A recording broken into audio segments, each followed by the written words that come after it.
Depend করে বিসিবির উপর, বাট আমাদেরকে যাই দেওয়া হবে আমরা এগুলা অ্যাডাপ্ট করার চেষ্টা করব। মনোবিদ আসলে অবশ্যই আমরা ওনার যে কাজ আগেও তো ছিল, আমাদের সাথে একজন ছিল রাবিদ ভাই, তো সে আমাদেরকে নিয়ে কিছু কাজ করেছেন, তো এগুলো ভালো ভালো ইম্প্যাক্ট পড়ে। প্রথমত লাস্ট সিরিজের কথা বলতেছে, এটা বলি আমি, এটা দিয়ে যেহেতু শেষ করছেন, লাস্ট 2টা সিরিজ জিতা অবশ্যই অ্যাজ এ টিম আমরা এটাকে অনেক আমাদেরকে অনেক হেল্প করবে সামনের ম্যাচগুলোতে, বলেন নেদারল্যান্ড সিরিজ বলেন, এশিয়া কাপ বলেন, তো এই জিনিসটা আমরা ধরে রাখার চেষ্টা করব। আর একটা কী বললেন, ফিটনেস তো এটা নর্মাল জিনিস, এটা আমরা কন্টিনিউয়াস কিন্তু করতে থাকি।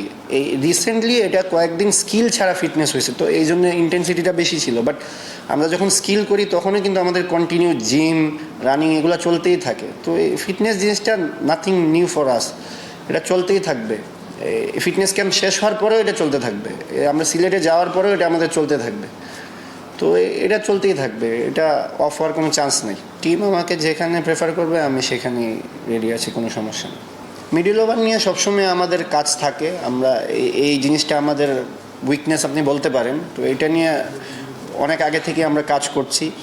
সো এটা নিয়ে কন্টিনিউয়াসলি কাজ করা হচ্ছে, কীভাবে আরও ইমপ্রুভ করা যায়, উইকেট না হারিয়ে কীভাবে কন্টিনিউয়াসলি রান রেটটা ইমপ্রুভ করা যায়, সো এইগুলো নিয়ে আমরা খুঁটিনাটি কাজগুলো করে যাচ্ছি কন্টিনিউয়াসলি। আমার মনে হয় 3 ফরম্যাটে খেলার জন্য ফিটনেস সবচেয়ে বড় চ্যালেঞ্জ বর্তমানে। আর স্কিলের ব্যাপারটা তো এটা আপনার মেন্টালি থাকে, কিন্তু ফিজিক্যালি যদি আপনি ফিট না থাকেন, আপনি 3 ফরম্যাট খেলাটা খুব ডিফিকাল্ট হয়ে যায়। তো আমি বেসিক্যালি এটাই ফোকাস করতেছি যে ফিজিক্যালি কীভাবে ফিট থাকা যায়, যত বেশি ফিট থাকবো সবগুলা ফরম্যাট খেলতে পারবো ইনশাল্লাহ। সেটা প্রথমে এসেই বলছে, আমি বলছি এটা যে যারা টাইমার তাদেরকে কিভাবে আরও 4-5 মিটার ইমপ্রুভ করা যায়। টাইমারদের কিন্তু সে পাওয়ার হিটার হতে বলে নাই, টাইমাররা টাইমারই থাকবে। তো তারা টাইমিং করে তারা কিভাবে তাদের মানে শর্টসটাকে আরেকটু 4-5 মিটার 6 মিটার আরেকটু বাড়াতে পারে। তো এটা হলে কী হবে, যেটা আউট হতো সেটা 6 হয়ে যাবে। তো আউট হলে তো বেসিক্যালি কিছুই আসতেছে না, 6 হলে নেক্সট আরেকটা সুযোগ আসবে, বড় রান করার সুযোগ থাকবে। তো এই জিনিসগুলোই আমার ক্ষেত্রে তার ভালো ছিল। আর বাকিটা তাকে যদি কখনো পান আপনারা তাকে জিজ্ঞেস করবেন, বাট ভালো বলছে, আপনারা তাকে জিজ্ঞেস করলে আর বেটার কি পাবেন আর কি, মানে মন্তব্য পাবেন, সে কি আমাকে নিয়ে কি ভাবতেছে সেটা আপনারা অবশ্যই। ইনশাল্লাহ আমরা এবার এশিয়া কাপে ইনশাল্লাহ আমরা চ্যাম্পিয়ন হওয়ার লক্ষ্যে যাচ্ছি।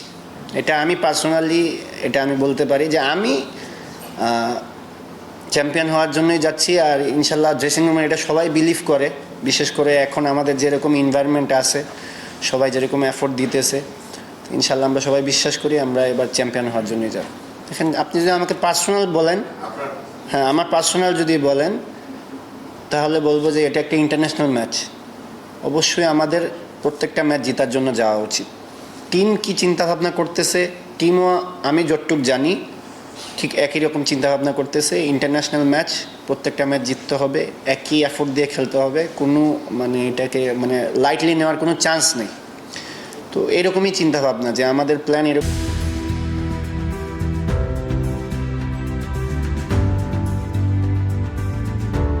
থাকবে। আমরা যেরকম ধরনের ক্রিকেট খেলি যে কোনো টিমের সাথে ওরকমই খেলবো, তো ওইরকমভাবেই প্রিপেয়ার্ড হব আমরা যেন ভালো পারফরমেন্স করতে পারি। না আমি নর্মালি এত গোল সেট করি না আসলে, কারণ T20-তে আমার ব্যাটিংটা মানে সার্টেন চেঞ্জ হয়ে যায়, কখনো আগে যেতে হয় কখনো, তো আসলে ওইরকম গোল সেট করাটা খুব ডিফিকাল্ট হয়ে যায়।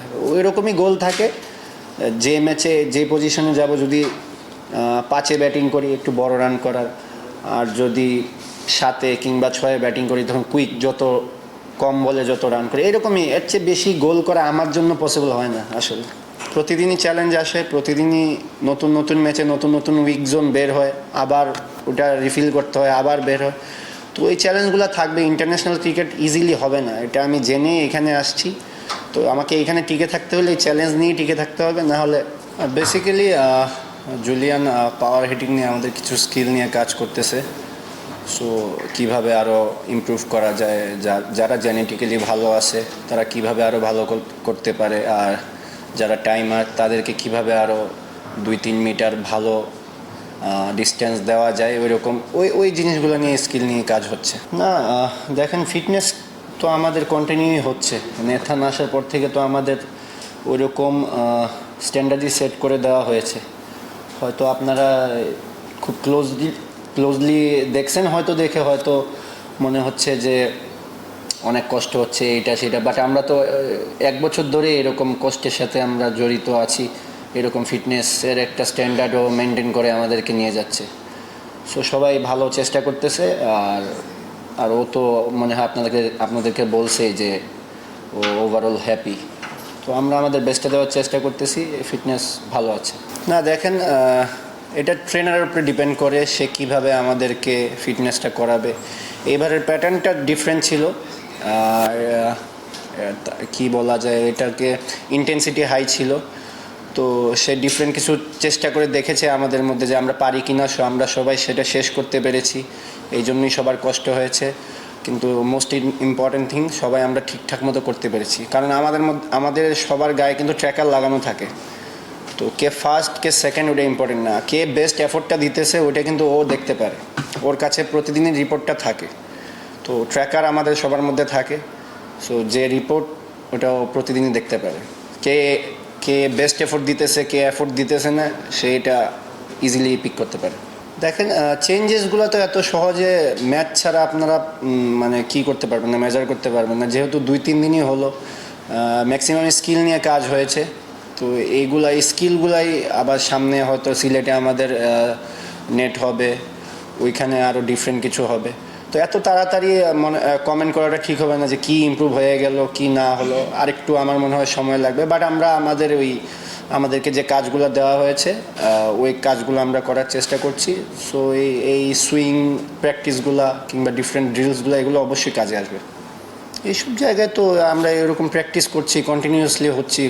স্লগে এমন একটা জায়গা, সবসময় কিছু সময় হবে কিছু সময় হবে না, টপ অর্ডাররা ভালো খেলে স্লগে এত লাগে না আবার, তো এটা মেনটেন করেই চলতে হবে। তো আমরা ওইরকমভাবে কাজ করছি, এভাবে আগাচ্ছি। কারো সুইং এক একজনের সুইং এক এক রকম, কারো সুইং বেসবল টাইপ, কারো সুইং গলফ টাইপ, তো এটা ডিপেন্ড করে কে কোনটা নিবে। আসলে ও আসার পরেই বলছে আমি তোমাদেরকে এখানে তোমার বেসিকের মধ্যে আমি চেঞ্জেসটা আনতে চাইছি, মানে আমি ডিফারেন্ট কিছু দিয়ে দিব না। তো ওইরকম কিছুই বলছে। সো যার প্যাটার্ন অনুযায়ী ওই কাজটা দেওয়ার চেষ্টা করতেছে। ভালো একটা ফিলিংস আছে যখন যে কটা সাউন্ড বের করতে বলে ওটা বের করা যায়, তখন ভালো লাগে। কিন্তু অনেক ফোর্স লাগে এটা বের করতে, সাউন্ডটা বের করতে ফোর্স লাগে, আরও এফোর্ট দিতে হয়। তো এই জিনিসগুলো কন্টিনিউয়াসলি কাজ করলে অবশ্যই কাজে দিবে।